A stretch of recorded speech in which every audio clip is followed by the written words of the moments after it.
Halo teman-teman, selamat datang di materi peluang. Jadi, simak materinya ya.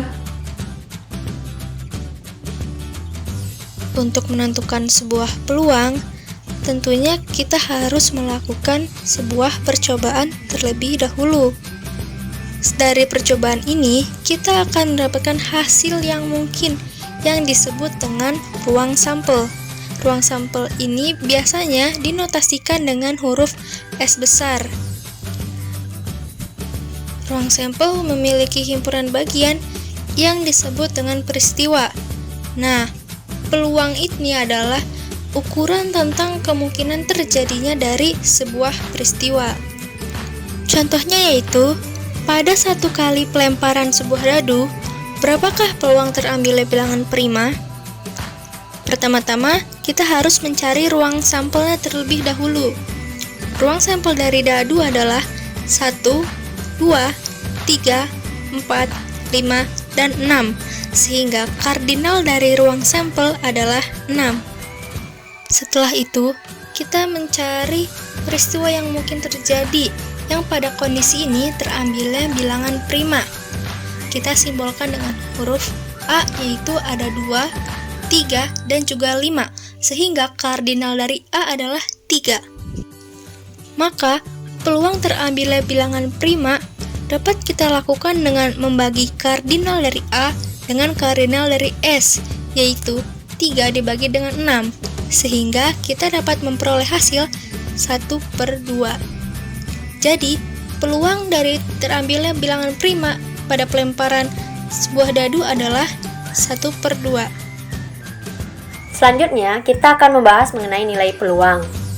Nilai peluang mempunyai kisaran yang dapat diartikan sebagai perkiraan kemungkinan munculnya suatu kejadian di dalam sebuah ruang sampel. Untuk kisaran nilai peluang sendiri bernilai 0 hingga 1. Nilai 0 artinya suatu kejadian itu tidak mungkin terjadi. Misalnya, sepasang kambing melahirkan seekor sapi. Itu tidak mungkin terjadi. Sementara nilai 1 artinya suatu kejadian itu pasti terjadi. Misalnya, matahari pasti muncul waktu siang hari, bukan malam hari. Adapun jika peluang suatu kejadian bernilai antara 0 dan 1, berarti kejadian tersebut mungkin saja terjadi. Secara matematis, dapat ditulis peluang suatu kejadian K di mana bernilai lebih besar atau sama dengan 0 dan lebih kecil atau sama dengan 1. Jika L merupakan kejadian komplement dari kejadian K, maka peluang kejadian L adalah 1 dikurangi peluang kejadian K. Secara matematis ditulis peluang kejadian L sama dengan 1 dikurang peluang kejadian K. Atau bisa juga peluang kejadian L ditambah peluang kejadian K sama dengan 1. Contohnya, peluang Joni lulus ujian adalah 0,9, maka peluang Joni tidak lulus ujian adalah 1 dikurang 0,9, sama dengan 0,1. Untuk rumus peluang, yaitu peluang kejadian A sama dengan banyak anggota himpunan kejadian A dibagi dengan banyak anggota himpunan ruang sampel. Kita langsung beralih ke contoh soal. Sebuah dadu dilempar 1 kali. Tentukan peluang ketika kejadian A munculnya mata dadu dengan angka prima. Kemudian kejadian munculnya mata dadu dengan jumlah kurang dari 6. Maka diketahui untuk banyaknya jumlah anggota ruang sampel ada 6 dari mata dadu, yaitu 1, 2, 3, 4, 5, dan 6. Untuk bilangan prima pada mata dadu ada 3, yaitu 2, 3, dan 5. Maka peluang kejadian A-nya sama dengan banyaknya jumlah anggota kejadian A dibagi dengan banyaknya anggota ruang sampel. Berarti peluang kejadian A sama dengan 3/6, yaitu 0,5.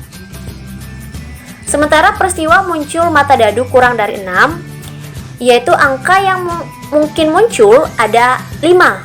1, 2, 3, 4, dan 5. Maka peluang kejadian A-nya sama dengan 5/6.